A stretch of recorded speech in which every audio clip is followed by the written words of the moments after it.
Hello जी, क्या हाल है आपके।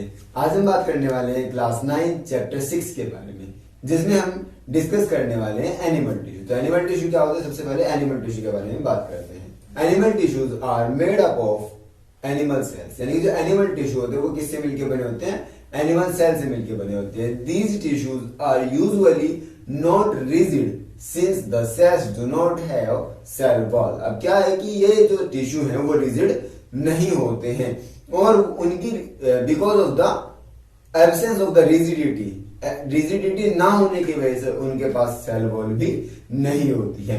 Animals need more energy as compare to plants because they are not stationary, their tissues are the ones that can support the movement. अब जो animals हैं वो एक जगह से दूसरी जगह मीन्स लोकोमोशन करते हैं अपने सर्वाइवल के लिए, फूड ऑब्टेन करने के लिए या बाकी फिजिकल एक्टिविटीज करती हैं।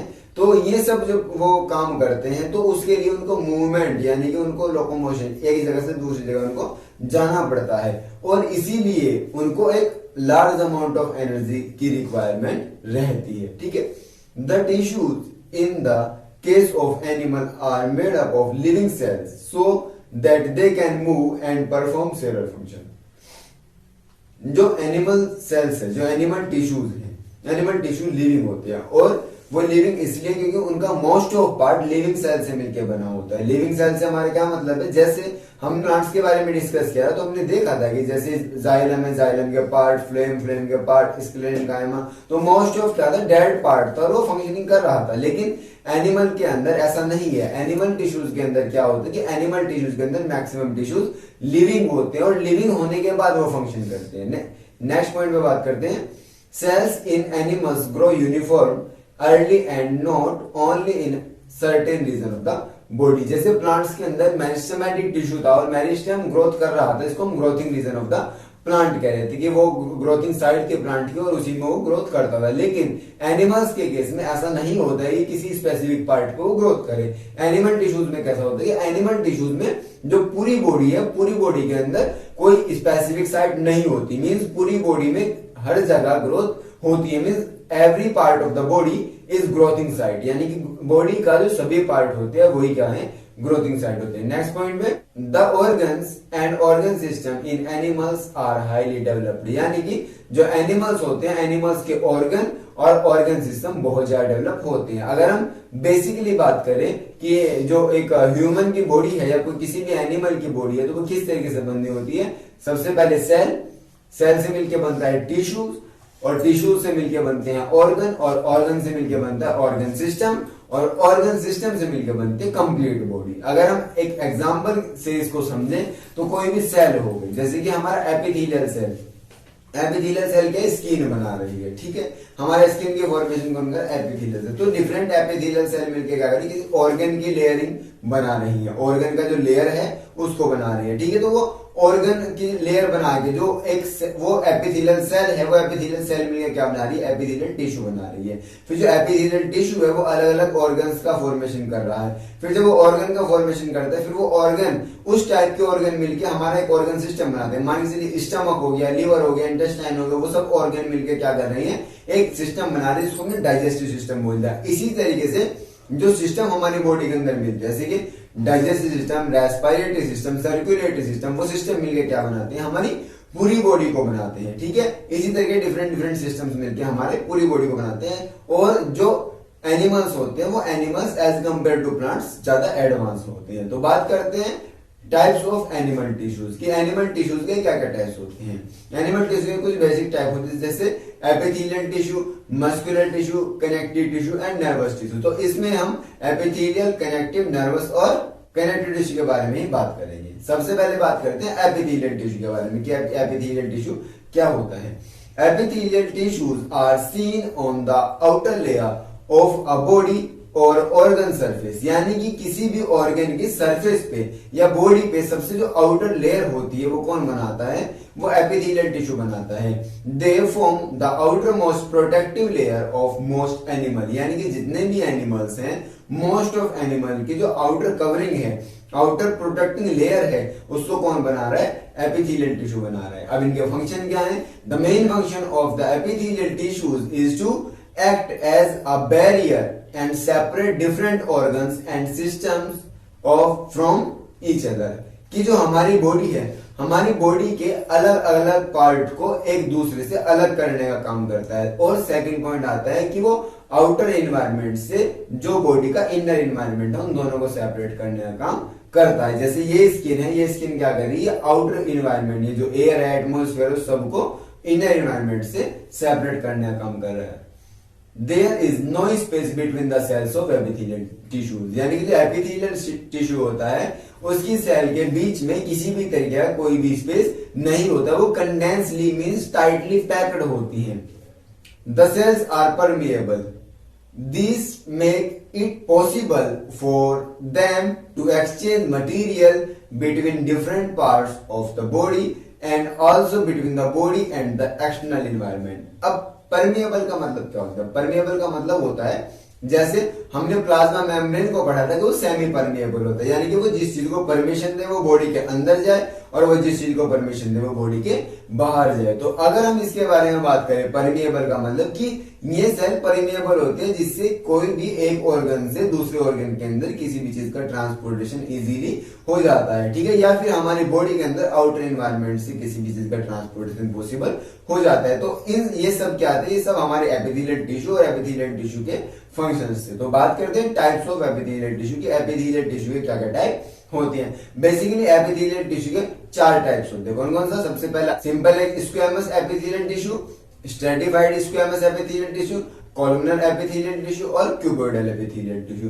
तो सबसे पहले बात करते हैं सिंपल स्क्वैमस एपिथेलियल टिश्यू के बारे में। तो सिंपल स्क्वैमस एपिथेलियल टिश्यू क्या होता है? They have delicate cell lining and possess a flat thin structure। क्या है कि ये हमारे एकदम जो फ्लैट स्ट्रक्चर होता है, ठीक है, इसकी कोई इतनी ज्यादा लेयर नहीं होती, एकदम सिंपल फ्लैट स्ट्रक्चर होता है। और ये कहां पे मिलता है? It present in alveoli and Bowman's capsule of nephron in the kidney. अब ये एल्वियोलाई क्या होता है? जो हमारे लंग्स हैं, लंग्स के अंदर बलून लाइक स्ट्रक्चर होता है, उसको क्या बोलते हैं? एल्वियोलाई बोलते हैं, जो हमारा एक्सचेंज ऑफ गैसेज में पार्टिसिपेट करता है। और दूसरा आता है हमारा बोमेंस कैप्सूल्स। बोमेंस कैप्सूल क्या होता है? जो किडनी है, किडनी की फिल्टरिंग यूनिट होती है नेफ्रॉन, नेफ्रॉन के अंदर एक पार्ट मिलता है बोमेंस कैप्सूल, ठीक है, उसके अंदर ग्लोमेरुलस होता है बेसिकली। तो वो क्या है? ये हमारी फिल्टरिंग यूनिट है जिसकी वजह से वो प्रॉपर यूरिन को फिल्टर कर पाते हैं। तो ये था हमारा सिंपल स्क्वैमस एपिथेलियल टिश्यू। बात करते हैं स्ट्रेटिफाइड स्क्वैमस टिश्यू के बारे में। ये क्या होता है? The epithelium squamous cells are arranged in layers makes stratified squamous tissue. यानी कि जो हमारा स्क्वैमस टिश्यू है, अगर वो बहुत सारी लेयर्स में है, मींस अलग अलग लेयर बनाई हुई है, 2, 4, 5 जितनी भी उसने लेयर बनाई हुई है, अगर वो बहुत सारी लेयर्स में मिलता है तो उसको क्या बोलते हैं? स्ट्रेटिफाइड स्क्वैमस टिश्यू बोलते हैं। और इसका बहुत अच्छा एग्जांपल है स्किन। स्किन ही हमारा क्या होता है? स्ट्रेटिफाइड स्क्वैमस टिश्यू होता है। थर्ड पॉइंट पे बात करते हैं कॉलमनर एपिथेलियल टिश्यू। अब ये कॉलमनर एपिथेलियल टिश्यू क्या होता है? They are the column like shape tissues. अब नाम से पता लग रहा है कि उनकी जो शेप है, उनका जो स्ट्रक्चर है वो किस तरीके से होता है? कॉलम मींस एक तरीके से बॉक्स के जैसा बना हुआ होता है। तो ये मिलता कहां पे है? ये मिलता है हमारा इंटेस्टाइन में। और इंटेस्टाइन क्या काम करते हैं? बेसिकली एब्जॉर्प्शन का काम करते हैं, किसी भी चीज को एब्जॉर्ब करने का काम कौन करती है? इंटेस्टाइन करती है। नेक्स्ट और इसका लास्ट पॉइंट पे बात करते हैं क्यूबोइडल एपिथेलियल टिश्यू की। क्यूबोइडल एपिथेलियल टिश्यू क्या होता है? They are cube shaped cells which are involve in absorption and secretion. यानी कि ये क्यूब शेप होते हैं। क्यूब आपने देखा होगा ना, बॉक्स होता है, बॉक्स टाइप्स होते हैं। और ये कैसे? क्योंकि क्यूबोइडल से ही नाम पता लग रहा है क्यूबोइडल किस तरीके से होता है। तो ये क्यूब के जैसे होते हैं और ये क्या काम करते हैं? एब्जॉर्प्शन और सीक्रेशन का काम करते हैं। और कहां पे मिलते हैं? किडनीज के अंदर मिलते हैं, ठीक है। तो this is complete of epithelial tissue. बात करते हैं सेकंड मस्कुलर टिश्यू के बारे में कि ये क्या होता है। मस्कुलर टिश्यू क्या होता है? It is made up of muscles fibre which are long cells. यानी कि जो मसल्स फाइबर होती है वो नेचर में कैसी होती है? लॉन्ग होती है। स्ट्रक्चर उनका कैसा होता है? लॉन्ग होता है। These tissues make up our muscles which are responsible for almost all the movement that can take place in the body। यानी कि हमारी बॉडी के अंदर जितने भी मूवमेंट्स होती हैं उन मूवमेंट्स को करने के लिए जो मस्कुलर टिश्यू होता है वो किससे मिलकर बना होता है? मसल फाइबर से मिलकर बना होता है। और वो पॉसिबल बनाती है हमारी सभी टाइप की जितने भी मूवमेंट्स होती हैं उनको हम, और उन्हीं मूवमेंट की वजह से हम एक जगह से दूसरी जगह भी जाते हैं, उन्हीं मूवमेंट से वो लोकोमोशन को भी पॉसिबल बनाता है। अब क्या है नेक्स्ट पॉइंट पे कि इनके कुछ टाइप्स होते हैं। बेसिकली ये 3 टाइप के होते हैं। तो 3 टाइप के कौन कौन से होते हैं, जिसको हम स्ट्रेटेड यानी कि स्केलेटल यानी कि वॉलेंट्री मसल्स, ये तीनों चीजें एक ही है, स्ट्रेटेड, स्केलेटल और वॉलेंट्री मसल्स। सेकंड पॉइंट पे आता है स्मूथ, अनस्ट्रेटेड और इनवॉलेंट्री मसल्स, और थर्ड नंबर पे आता है कार्डियक मसल। तो सबसे पहले बात करते हैं स्ट्रेटेड मसल्स क्या होती है। स्ट्रेटेड, स्केलेटल और वॉलेंट्री मसल्स, जब मैं आपको कह चुका हूं तीनों एक ही है तो उसके बारे में डिस्कस करते हैं। All the voluntary movements in our body are carried out by the striated और स्केलेटल मसल्स, यानी कि जितने भी हमारी बॉडी के अंदर वॉलेंट्री मूवमेंट, यानी कि वॉलेंट्री से हमारा क्या मतलब है, जो हम मूवमेंट हम अपनी डिजायर के अकॉर्डिंग करते हैं, यानी कि जैसा हम चाहते हैं अगर वैसी हम मूवमेंट कर पाए तो उसको क्या बोलते हैं, उसको बोलते हैं वॉलेंट्री मूवमेंट, ठीक है। और इसीलिए इनको क्या बोल देते हैं, स्ट्रेटेड मसल्स को वॉलेंट्री मसल्स बोल देते हैं। They are called skeletal because these tissues are mostly attached to the bone. इसको स्केलेटल मसल इसलिए बोलते हैं क्योंकि स्केलेटन सिस्टम हमारी बोन्स से जुड़ी होती हैं, इसलिए इसको क्या बोल दिया जाता है, स्केलेटल मसल बोल दिया जाता है। They are long, cylindrical, unbranched with strength and multinucleated, यानी कि इनके पास बहुत मतलब ज्यादा न्यूक्लियस, 2, 3, 4 न्यूक्लियस इनके पास हो सकते हैं। और ये क्या होते हैं, लॉन्ग और सिलेंड्रिकल, साथ साथ अनब्रांच्ड, इनके ब्रांचेस नहीं होती हैं। और क्या होते हैं, इनके अंदर स्ट्रेंथ मिलते हैं, जिसकी वजह से इनका नाम पड़ा है स्ट्रेटेड मसल्स, ठीक है। सेकेंड पॉइंट पर बात करते हैं स्मूथ, अनस्ट्रेटेड और इनवॉलेंट्री मसल्स। ये क्या होती हैं, almost all involuntary movements in the body are carried out by the smooth और अनस्ट्रेटेड मसल्स। मींस हमारी बॉडी के अंदर जितनी भी जो मूवमेंट हम अपनी डिजायर के अकॉर्डिंग नहीं कर सकते, जिनको इनवॉलेंट्री मूवमेंट बोलते हैं, तो वो किसके थ्रू होती है, वो स्मूथ मसल्स के थ्रू होती है।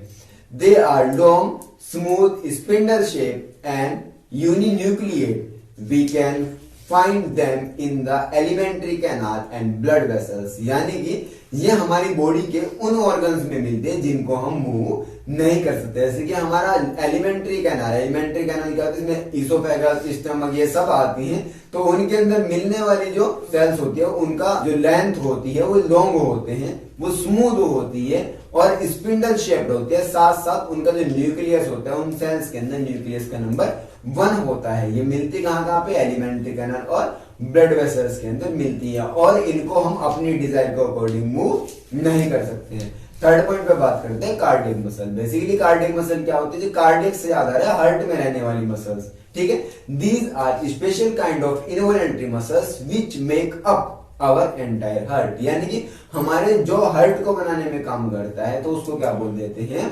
कार्डियक मसल्स बोल देते हैं, और वो पूरे हमारे हार्ट को बनाता है। They perform rhythmic contraction and relaxation throughout our life. हमारी पूरी लाइफ में वो कॉन्ट्रैक्शन और रिलैक्सेशन करते हैं, जिसकी वजह से वो दिल धड़कता है, मींस हार्ट बीट होती है, because of cardiac muscles. Cardiac muscles उसमें कंट्रीब्यूट कर रही है। They are cylindrical in shape, they have branches and there is a single nucleus, यानी कि उनके पास एक ही न्यूक्लियस होता है, लेकिन ये क्या होती है, ब्रांच होती है, एक दूसरे से जुड़ी हुई होती है। Cardiac muscles consist of individual heart muscle cells connected by intercalated disc to work as a single functional organ। अब क्या है कि वो आपस में जुड़ी रहती हैं, और आपस में जुड़ी रहने की वजह से तो वो एक साथ काम करती हैं, जिसकी वजह से वो प्रॉपर फंक्शन को कर पाते हैं। किसी यूनिक फंक्शन को करने के लिए वो आपस में ज्वाइन होती हैं, और ज्वाइन करके जैसे हार्ट बीट होती है वो, तो उसको भी वो रेगुलेट करने का काम कर रही हैं। This is cardiac muscle. Next point पे बात करते हैं कनेक्टिव टिश्यू। अब कनेक्टिव टिश्यू क्या होता है, जो कनेक्शन बनाने का काम करता है। ये क्या होता है, These tissues help in connecting different parts of the body, यानी कि बॉडी के डिफरेंट पार्ट को जो कनेक्ट करने का काम कर रहा है। कुछ एग्जांपल्स आते हैं, जैसे कि ब्लड क्या कर रहा है, ज्वाइन कर रहे हैं हमारे सभी पार्ट को। Bones, cartilage, tendons, ligaments, areolar tissues and adipose tissues, ये सभी क्या है, ये एग्जाम्पल है किसके, कनेक्टिव टिश्यू को। वो एक दूसरे को ज्वाइन कराने में हेल्प कर रहा है। तो इसमें सबसे पहले बात करते हैं ब्लड के बारे में कि ब्लड क्या होता है। The main function of blood is to transport gases, food, waste material and hormones in the body. यानी कि हमारी बॉडी के अंदर किस किस चीज को ट्रांसपोर्ट कर रहा है, वो गैसेज को, जैसे कार्बन डाइऑक्साइड, ऑक्सीजन, फूड को in the form of glucose, waste को, हार्मोन्स को, इन सभी चीजों को वो सप्लाई करने का काम कर रहा है। Blood contains different components, blood अपने अलग अलग कंपोनेंट को कंटेन करके रखे हुए, तो वो कंपोनेंट्स क्या क्या है उसके बारे में बात करते हैं। These components are plasma, RBC, WBC, platelets etcetera. यानी कि उसके अंदर प्लाज्मा, आरबीसी, डब्ल्यूबीसी, प्लेटलेट्स के साथ साथ और भी बहुत सारी चीजें होती है। सबसे पहले प्लाज्मा के बारे में बात करते हैं। The plasma contains large amount of water, red blood cells, white blood cells and blood platelets. Plasma also contain proteins and hormones. In it provides the fluidity to the blood. यानी कि plasma blood को fluidity provide करा रहा है और साथ साथ इसके पास ये सब है, आरबीसी, डब्ल्यूबीसी, वो सब किसके पास है, वो हमारे प्लाज्मा के पास होता है। और प्लाज्मा के पास मैक्सिमम अमाउंट ऑफ वाटर होता है, मींस लगभग 90 से 92% तक क्या होता है, वाटर होता है किसके अंदर, प्लाज्मा के अंदर। फिर आता है प्रोटीन और फिर बाकी सब चीजें उसके अंदर आती हैं, ठीक है। और वो कंटेंट करके रखा हुआ होता है आरबीसी, डब्ल्यूबीसी, इन सभी सेल को। और जो ब्लड है, ब्लड को फ्लूइडिटी प्रोवाइड करने का काम करता है। तो नेक्स्ट पॉइंट में बात करते हैं आरबीसी के बारे में। The RBC has hemoglobin pigment which carries oxygen to tissues। यानी कि बॉडी के अंदर जो आरबीसी होती है, आरबीसी के पास जो आयरन मॉलिक्यूल होता है जिसका नाम है हीमोग्लोबिन, और हीमोग्लोबिन क्या काम करता है, ऑक्सीजन और कार्बन डाइऑक्साइड को कैरी करने का काम करता है। Next, white blood cells. White blood cells क्या, हमारी बॉडी के जो फाइटर सेल्स होते हैं उसको क्या बोलते हैं, व्हाइट ब्लड सेल्स बोलते हैं। यानी कि हमारी बॉडी में डिजीज से लड़ने वाली जितनी भी सेल्स होती है उनको व्हाइट ब्लड सेल्स बोलते हैं। Next, platelets. Platelets are involved in the clotting of blood with when injured. प्लेटलेट्स क्या होते हैं कि जब हमें चोट लग जाती है, इंजरी होने के बाद प्लेटलेट्स हमारी बॉडी के अंदर ब्लड क्लॉट बनाने में हमारी हेल्प करता है। नेक्स्ट पॉइंट में बात करते हैं बोन्स के बारे में। बोन्स क्या होती है, bones form a framework of the body over which the muscles are wrapped together. यानी कि बोन्स हमारी बॉडी का फ्रेमवर्क बना रही है। जैसे मैं बता देता हूं कि ह्यूमन के जैसे दिखता है, और काऊ, डॉग, बफेलो, वो सब उन्हीं के जैसे दिखते हैं, क्योंकि उनका स्केलेटल मसल उनका फ्रेमवर्क बनाता है कि वो ऑर्गेनिज्म उसी के जैसा दिखेगा। तो मींस जो स्केलेटल सिस्टम होता है, जो बोन्स होती है, हमारी बॉडी का फ्रेमवर्क बनाने का काम करते हैं, और जिसके ऊपर जो मसल्स होते हैं वो आपस में अटैच होती है। The bone tissue is strong and inflexible. Therefore, the bone cells are present in a rigid matrix that is formed from calcium and phosphorus. यानी कि कैल्शियम और फास्फोरस से मिलकर बना हुआ जो बोन्स का स्ट्रक्चर है वो हमारा हार्ड मैट्रिक्स से मिलकर बना होता है। और हार्ड मैट्रिक्स से मिलकर जब वो बना हुआ है तो सीधी सी बात है वो हार्ड होते हैं, वो हार्ड होते हैं। और उनके हार्ड होने की वजह से ही हम जो हमारी जो स्ट्रक्चर है, हम बॉडी है, वो हम इरेक्ट रख पाते हैं, हम सीधे खड़े हो पाते हैं, किसी चीज को उठा पाते हैं, because of the hard matrix of the bone and because of the hardness of the bones. और ये इसी तरीके से हमें सपोर्ट कर रही है, हमारी बॉडी को एक स्ट्रेंथ भी प्रोवाइड कर रही है। बेसिकली बना किससे होता है, फास्फोरस और कैल्शियम से। बात करते हैं नेक्स्ट पॉइंट में कार्टिलेज के बारे में। Cartilage is present over the joints of the bones and provides them with a smooth structure। यानी कि कार्टिलेज बोन्स के बीच में मिलता है और उनको स्मूथ स्ट्रक्चर प्रोवाइड करने का काम करता है। साथ साथ ये कुछ ऐसी जगहों पे भी मिलता है जहां पे कुछ स्लाइटली मूवमेंट पॉसिबल हो सके। For example, in the nose tip and ear pinna, trachea, larynx means nose, ये जो नोज होता है, नोज के जस्ट इसको मूव कर सकते हो, यहाँ पे मिलता है। पिन्ना जो हमारे ईयर, कान होते हैं, वहां पे मिलता है। ट्रैकिया लार्ynx में मिलता है, ठीक है। It provide support and flexibility to various parts of our body. यानी कि हमारी बॉडी के डिफरेंट पार्ट्स को फ्लेक्सिबिलिटी प्रोवाइड और सपोर्ट प्रोवाइड भी कराता है, ठीक है। नेक्स्ट पॉइंट पे बात करते हैं लिगामेंट्स के बारे में। लिगामेंट्स क्या होते हैं, a ligament connects two bones together. यानी कि लिगामेंट दो बोन को आपस में ज्वाइन करने का काम करता है। याद रखना कि लिगामेंट क्या कर रहा है, दो बोन को आपस में ज्वाइन करने का काम कर रहा है। It has an elasticity that facilitate the connection, यानी कि इसके पास इलास्टिसिटी होती है, ये इलास्टिक होता है और जिसकी वजह से इसके पास क्या होती है, फ्लेक्सिबिलिटी होती है। और फ्लेक्सिबिलिटी होने की वजह से क्या होता है कि ये बाकी जो ऑर्गन्स होते हैं जिससे वो ऑर्गन थोड़ा सा मूव कर सके। The cells of ligaments have a little matrix, जो लिगामेंट्स होते हैं उनके पास मैट्रिक्स जो होता है वो स्मूथ होता है और लिटिल होता है। अब बात करते हैं टेंडन्स के बारे में। The tendons tissues are responsible for connecting bones and muscles together. Tendons का काम कर रहे हैं बोन्स और मसल्स को आपस में ज्वाइन करने का काम कर रहा है। They have limited flexibility but very great strength. Tendons के पास कम फ्लेक्सिबिलिटी होती है लेकिन उनके पास स्ट्रेंथ ज्यादा होती है, मीन्स वो बहुत ज्यादा स्ट्रेंथ उनके पास होती है। नेक्स्ट आते हैं एरियोलर टिश्यू। एरियोलर टिश्यू क्या होते हैं? It is found in the skin and bone marrow, यानी कि वो बोन मैरो और स्किन से मिलते हैं, ठीक है। This tissue acts as a filter in between the spaces present inside the organs of the body, यानी कि बॉडी के जो ऑर्गन्स होते हैं उनके नीचे मिलता है, उनके अंदर मिलता है और वहां पे एज अ फिल्टर करने का काम करता है। और क्या फिल्टर करता है? बेसिकली जो स्पेस जो हमारी बॉडी के अंदर जगह होती है उसको मैनेज करने का काम कौन कर रहा है? हमारा एरियोलर टिश्यू होता है। एरियोलर एयर्स वर्ड से मिलकर बना है, ठीक है। It helps in repairing other tissues as well, यानी कि ये अदर टिश्यूज जो और टिश्यूज होते हैं उनकी रिपेयरिंग में भी हेल्प करता है। नेक्स्ट पॉइंट में बात करते हैं एडिपोज टिश्यू की। एडिपोज टिश्यू क्या होता है? Fat storing adipose tissue is found below the skin and between internal organ, यानी कि जो इंटरनल ऑर्गन है उनके बीच में और स्किन से जस्ट नीचे मिलने वाला जो टिश्यू होता है उसको बोलते हैं एडिपोज टिश्यू। एडिपोज टिश्यू क्या काम करता है? The cells of this tissue are filled with fat globules, it acts as insulator, यानी कि ये इसके अंदर फैट ग्लोब्यूल्स होते हैं, फैट से भरा हुआ होता है और फैट से भरा होने के बाद ये क्या काम करता है? एज अ इंसुलेटर काम करता है, यानी कि जो बाहर की आउटर हीट है मींस आउटर टेम्परेचर को बॉडी के टेम्परेचर से के बीच में मेंटेनेंस बनाने का काम करता है। अगर बाहर सर्दी है तब भी वो बॉडी के टेम्परेचर को बना के रखेगा, बाहर गर्मी है तब भी वो बॉडी के टेम्परेचर को रेगुलेट करके रखता है। नेक्स्ट पॉइंट में बात करते हैं नर्वस टिश्यू के बारे में कि नर्वस टिश्यू क्या होता है। Nervous tissue makes up the entire brain, spinal cord and nerves of the body, यानी कि हमारी बॉडी की पूरे ब्रेन को, स्पाइनल कॉर्ड को और नर्व्स जितनी भी होती हैं हमारी बॉडी के उन सबको बनाने का काम कौन करता है? नर्वस टिश्यू करता है।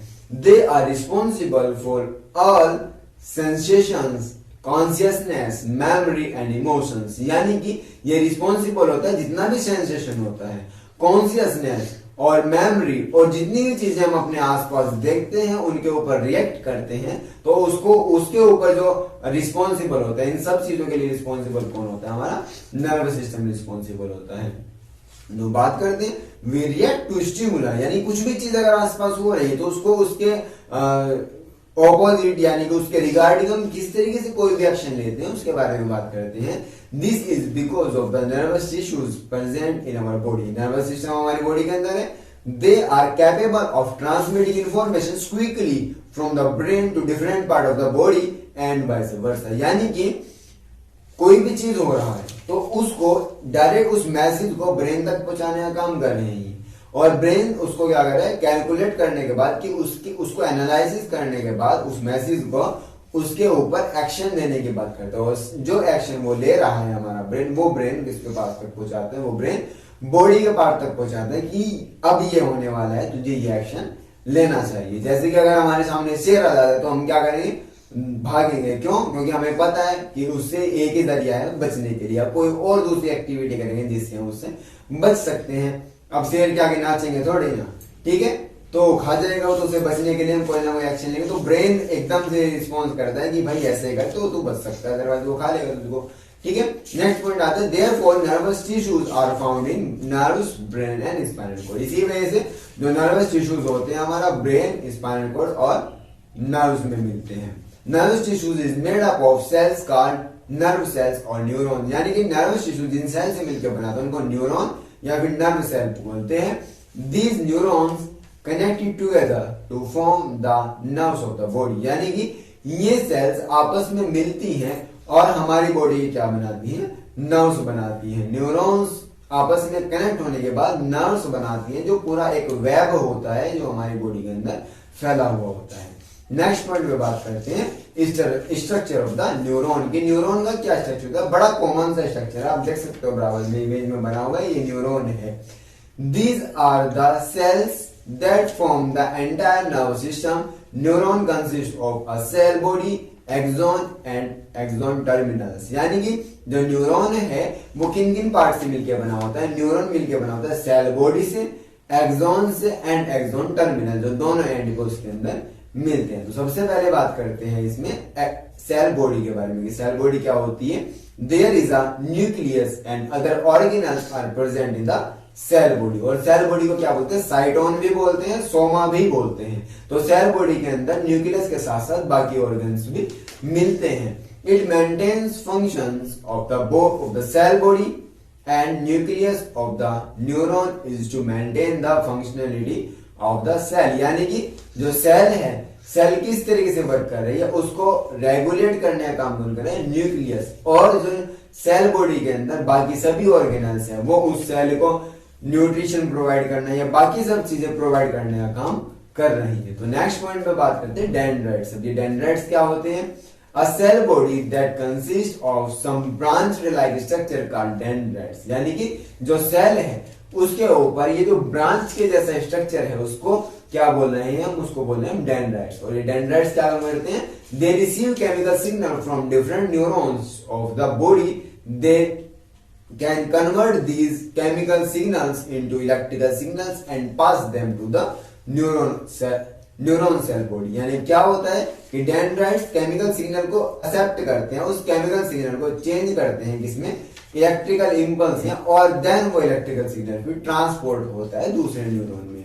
तो वो दूसरे न्यूरॉन किसके हेल्प से होता है, with the help of axon. अब एक्सॉन के बारे में बात करते हैं, ये क्या होता है, it is a long structure that connects the cell body to the terminals and it also connects with other neurons। यानी कि ये जो सेल बॉडी होती है उसके टर्मिनल से और साथ साथ दूसरे न्यूरॉन से भी जुड़ा होता है। Cells and organs of the body through nerve terminals. यानी कि न्यूरॉन के साथ साथ न्यूरॉन सेल और बॉडी के अलग अलग टर्मिनल से भी जुड़ा होता है with the help of nerve terminal से।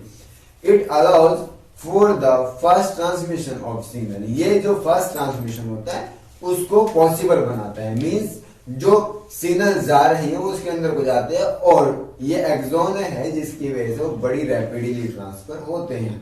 The larger the diameter of the axon is the faster it will transmit signal. यानी कि जितना बड़ा उसका डायमीटर होगा उतना ही स्पीड से वो सिग्नल को ट्रांसमिट कर सकता है। The nerve endings of the cell are connected with the cell body via axon. यानी कि जो सेल की नर्व एंडिंग होती है वो एक्सॉन की हेल्प से किससे जुड़ी होती है, सेल बॉडी से जुड़ी होती है। और कमाल की बात यह है, a nerve cell can be up to 1 metre long. यानी कि जो नर्व सेल है वो 1 मीटर तक लॉन्ग हो सकता है। This is complete of second part of class 9 chapter 6 tissues. अगर यहां तक आपको किसी भी तरह कोई डाउट हो, कोई क्वेश्चन हो, कोई क्वेरी हो, आप मुझे नीचे कमेंट कर सकते हैं। बाकी मिलते हैं इसके नेक्स्ट वीडियो में।